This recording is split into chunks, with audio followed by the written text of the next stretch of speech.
वंदे मातरम। जय भारत। आज गणतंत्र दिवस के उपलक्ष्य में आपको बहुत बहुत बधाइयाँ।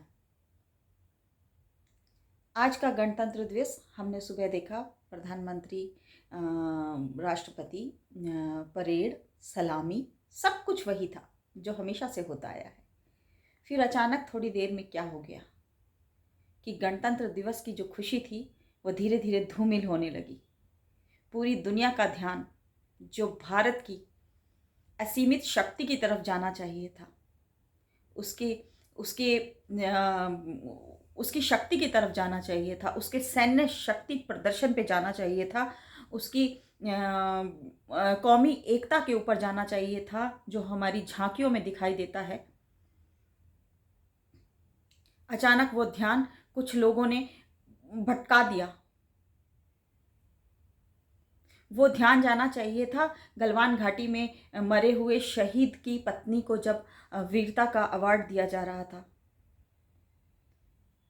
पूरी टुकड़ी को जब सम्मानित किया जा रहा था, पूरी टुकड़ी के परिवार के लोगों को सम्मानित किया जा रहा था, उस तरफ जाना चाहिए था कि खबरदार, हमारे देश की तरफ आंख उठा के देखी तो आज भी भारत की माएँ ऐसे पुत्र पैदा करती हैं जो अपने देश पे सर्वस्व न्यौछावर करने के लिए तैयार रहते हैं।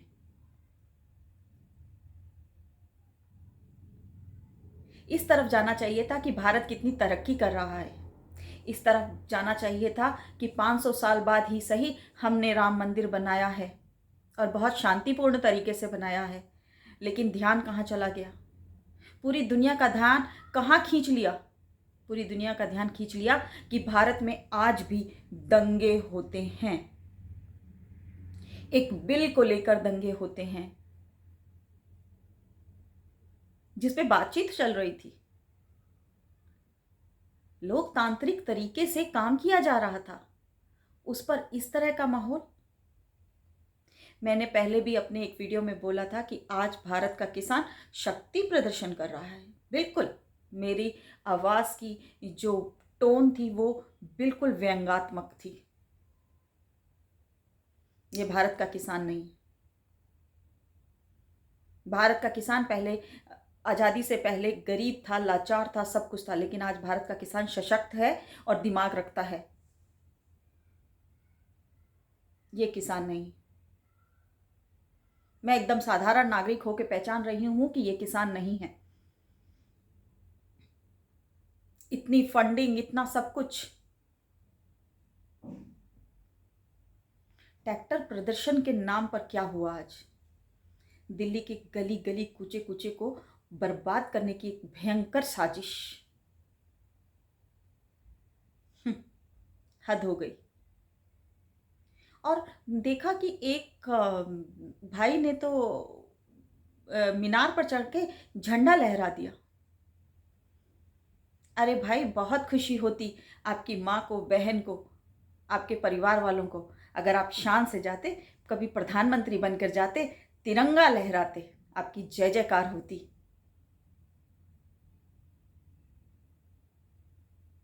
जो बहादुरी आज आपने वहां चढ़कर झंडा लहराने में दिखाई है ना, वो बहादुरी दिखाई होती देश को आगे प्रगति के लिए ले जाने में। जय जयकार करते लोग आपका, अगर आप तिरंगा लेके चढ़े होते, तिरंगा फहराया होता, आपकी माँ की छाती का सीना फूल के चौड़ा हो जाता। पुश्तें याद रखती हैं आपको, आपके परिवार की। क्या किया आपने?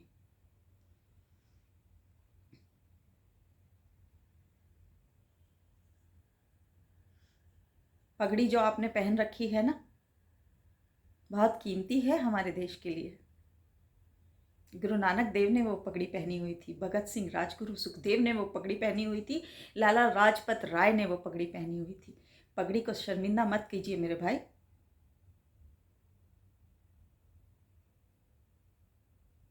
आप किस तरफ जा रहे हैं?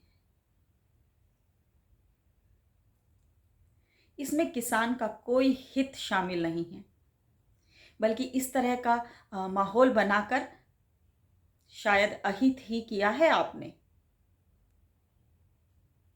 बहुत आहत हूं आज।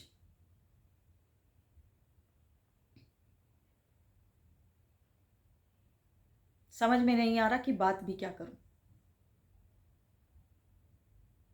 खैर, भारत जो है इतनी छोटी मोटी चीज़ों से हिलने वाला नहीं है। अच्छा हुआ जो हुआ, मैं इस चीज़ में बहुत विश्वास करती हूँ कि जो होता है अच्छे के लिए होता है। ये जो हुआ है ये भी बहुत अच्छे के लिए हुआ है, क्योंकि आपको एक उदाहरण देती हूँ। होम्योपैथी की जो दवाई होती है ना, उसके अंदर होम्योपैथी के डॉक्टर कभी कभी ऐसी दवाई देते हैं कि सारा रोगाणु कीटाणु जो बीमारी का है वो बाहर निकल जाए और फिर उसका ट्रीटमेंट किया जाएगा। शायद आज गणतंत्र दिवस वाले दिन ईश्वर भी हमारे साथ था और उसने भारत की मिट्टी के अंदर जो रोगाणु जीवाणु पल रहे थे उनको बाहर निकाला है। चेहरे एकदम स्पष्ट हैं, चेहरे एकदम स्पष्ट है। और ये भी कि हुआ क्या, किसने किया, क्यों किया, मैसेज भी एकदम क्लियर है गवर्नमेंट को, भारत के 100 करोड़ लोगों को मैसेज एकदम क्लियर है। अच्छा हुआ आपने ये मैसेज दिया। आप कौन हैं, कैसे हैं और क्या कर सकते हैं, कितना नुकसान कर सकते हैं देश का, आपने सच में बता दिया। मेरे को लगता है कि अब भारत की सरकार को बहुत ज़्यादा मशक्कत नहीं करनी पड़ेगी रोगाणुओं और कीटाणुओं को मारने में, क्योंकि वो खुद ब खुद बाहर आ गए। सांप बिल से बाहर आ गया है, अब फन कुचलने की बारी।